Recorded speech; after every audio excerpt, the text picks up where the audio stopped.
so glad that you guys have come down here, because you know what? When you guys come even to our own communities, literally, when I went to Cote's first summer games, literally I met friends from Cote. So many years ago. I'm still friends with them today. That we still keep in touch, and our kids know each other, and that's how it's going to be with you guys. So don't be afraid to just go talk to people. Just say, hey, my name is Daniel, so glad to see you here. But literally, that's what you're going to have to do. You're going to say, hey, Michaela, it's good to have you here. So that's what I'm saying. When you guys are here, just go introduce yourselves to people and just begin to connect with different tribes. Because all of a sudden you're going to go to another summer games, and you're going to be able to see them again. When you go to winter games, you're going to be able to connect with them too again. And that's how you're going to, and then when you guys go to university or a technical school, all of a sudden you might be all afraid because that's the first time going somewhere unknown and unfamiliar, and then all of a sudden you're going to say, hey, I remember you, I met you at the summer games, hey, let's connect. And then really, but that's how it's going to happen. And that's how, when I went to university and when I went to Polytech, that's literally how I remembered all those people, because I said, hey, I remember you at the summer games. I'm just starting school here and I don't know what I'm doing. And they would just walk with me. So don't be afraid when you're walking around. Go to different camps and go check out people. Back in September 2013, my husband was out ministering in Stanley Mission, and I'm at home. My daughter came home. I'm going to play a song for you after this. But my daughter came home, and she said, and she was visiting me from Arizona. I'm just going to touch a little bit about what Patricia was talking about earlier. She said, when you speak to things, speak to your children, and you call things to be. I used to tease my oldest daughter that when you get older, I want you to have a husband from Arizona, and my youngest daughter, I want you to have a husband from California, thinking that they'll live over there and I get to go visit the warm places. Well, they did meet Arizona man. My daughter's married to an Arizona man. My daughter is here from California right now. She just recently moved home. Rose, if you can stand up, just real quick, wave your hand. That's Rose. She's my youngest daughter, and her fiance, Francisco Robles. He's a Mexican. Wave your hand, Francisco. Praise the Lord. When my daughter came home from Arizona, we were visiting in a living room, and then she said, "Mom, listen to this song." And it was a worship song. And as I listened to the words, immediately the feeling came over me. And I could hear God speaking to me and saying to me, "Get in your room." And I told my daughter, "Sorry, my girl, but I have to get into the room." And I went into my room and I wept and I wept. I felt like my heart was so broken. I didn't know what for. And I wept and I cried and praying for my daughters, praying for my son, praying for anyone that came into my mind. And I fell asleep like that. I fell asleep around 1 o'clock in the morning because I'm listening to this song, and I fell asleep, only to be woken up a couple hours later. There was a phone call, and I kept missing that call, and the phone kept ringing and ringing and ringing. When I got up to answer the call, it was some people over the phone, and they were saying, "We want to speak with Fred Thunderchild." And I said, "Well, he's not here. He's in Stanley Mission." He said, "Well, we want to speak to him because it's about his daughter." And I said, "What about our daughter? I'm a mother. I'm the mother. What's going on?" And you could hear them whispering, not really wanting to say anything. Then finally, one came on and he said, "I'm sorry to tell you, but your daughter has committed suicide." And I lost it. I yelled. I screamed for my oldest daughter. I screamed for her, and I told him her oldest son was with us. He was 7 at the time. I lost it. And I was telling her, "Something's wrong with your sister. we didn't have a vehicle, we went next door, and I told my sister-in-law, I have to get to Loon Lake. Loon Lake is just only half an hour from here. I have to get to Loon Lake, something's wrong. And my daughter and my grandson, we took off to Loon Lake. And our CMP people, the ambulance people, the coroner are our friends. And they knew I was coming. When I got into the house, they had brought my daughter up from the basement. And she's lying there. And it's not a sight for any parent to see.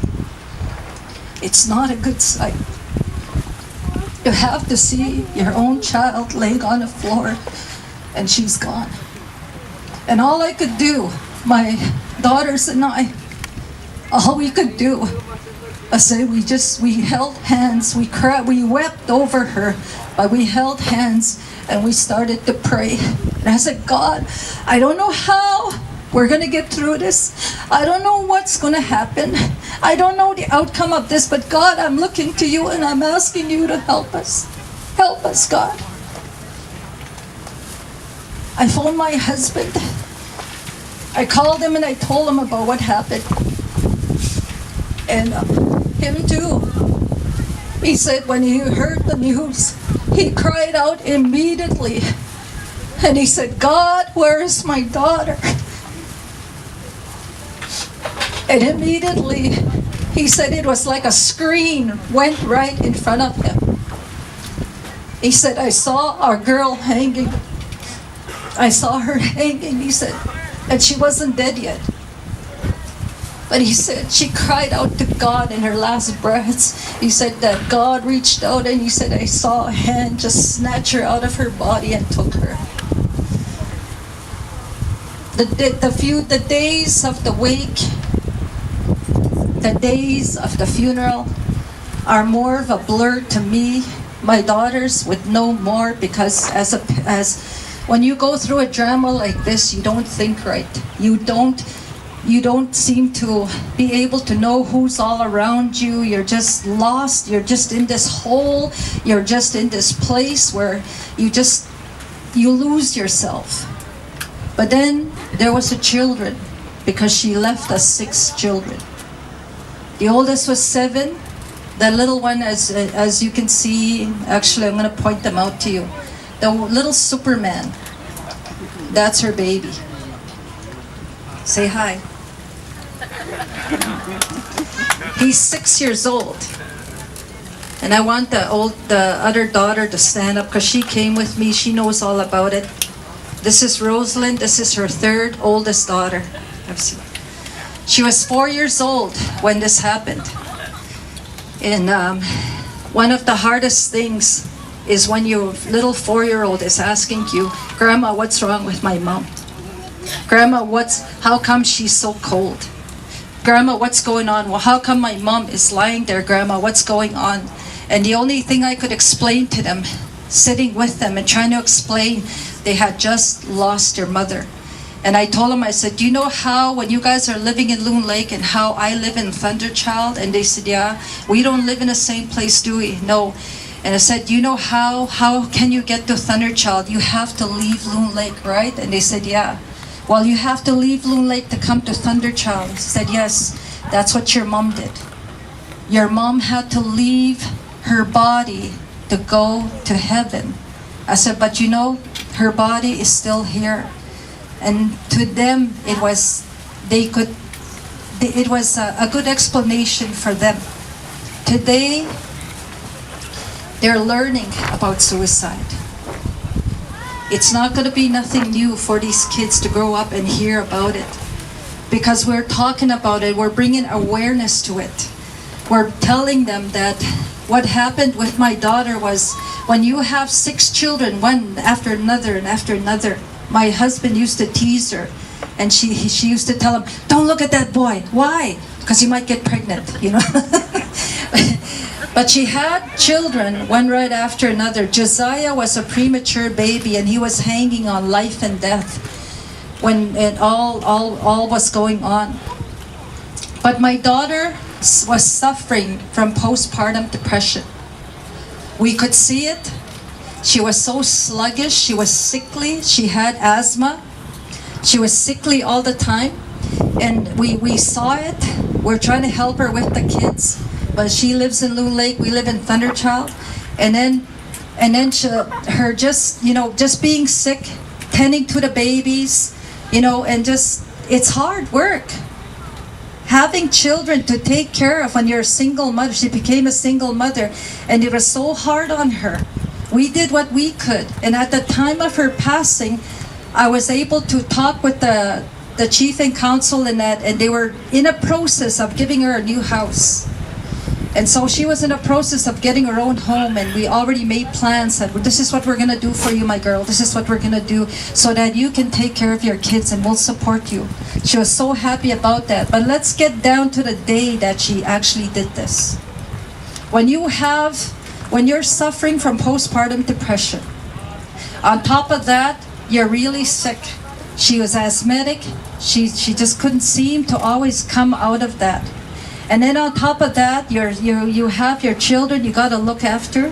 And on top of that, you're surrounded by people that are always, there's negativeness going on. So she mixed that with people telling you that you're this, you're that, you're this and that. There's nobody building you up, but there's people cutting you up. So it was a really good mixture of all of that going on in her life. And that night when she did it, somebody came to her and told her, you're this and that, you're this and that. Why don't you just go kill yourself? And then what she ended up doing was exactly that. I didn't know this till about 2 years after she passed. And I'll tell you, as a parent, when that happens with your own family, you want to blame somebody. I wanted to point fingers and I wanted to tell people, it's all your fault. You did this. You did this. And at the same time, you're telling yourself, if only I would have, if I just could have done this, if I should have done this, if I would have just reached out, maybe I didn't do enough, maybe if I just went and did this, maybe it's so tormenting thoughts. Because you want to reach out to your child. When you know they're going through something, but you're doing what you can. And when the result of this happens, the result of that is that you blame yourself. You begin to take on that responsibility. And that's a real good mixture also for depression to come in. Because you're beating yourself up internally, you're beating yourself up spiritually, you're beating yourself up, if I could have just done something. After the funeral took place, the effects of all of this happening, the effects of it all, I fell. I'm not a depressed person. If anybody knows me, I like visiting, I like talking, I like laughing. I'm an open person. But after this happened, I just swallowed myself on the inside. And I began to just function day to day. I would have the lights all dark. I'll have the curtains all up. I wanted it dark. I wanted no music. I wanted no lights. I wanted nobody around me. I just wanted to be left alone. But my daughters tell me today they looked after me for a whole year. I didn't know that until they told me. But I got into depression. It wasn't until my niece, I was talking to her and I said, I don't know what it is, but I like the dark. I like the dark and I like it where there's nobody. And she said, Auntie, you're depressed. And when she said that to me, I began to put two and two together and I said, I am depressed. I'm losing myself because I don't know how to deal with this loss. There were friends around me that would talk to me. And one of them said to our friend, we need to do something. If we don't help Alvina, we're going to lose her. Because already my heart was going cold. I was growing cold inside of me. It was almost like I had no feeling. There was numbness. There was just, I was going through that grief. But I also portrayed myself. I wanted everybody to know, when you look at me, hey, I'm all right. I'm okay. How are you? I'm okay. How many of you said that? when you're being tormented inside, when you're feeling so, all the stuff going on, and somebody comes to you and said, hey, how are you doing? It's normal to say, I'm okay. But you're not okay. You're not okay. There's something going on inside of you. There's something going on, and sometimes you think nobody will understand because they don't know what I'm going through. Everybody expects you to get over it. Everybody, when you go through a loss, everybody expects you to say, oh, just get over it. It happened a few months ago, just get over it. Because that person doesn't know either how to deal with your grief. They don't know how to deal with you. If you come crying to them, what am I supposed to do? How do I do something? Nobody is supposed to be trained on how to go through grief, because we're not supposed to suffer loss. We're not supposed to suffer death. But thank God there are people out there that do understand.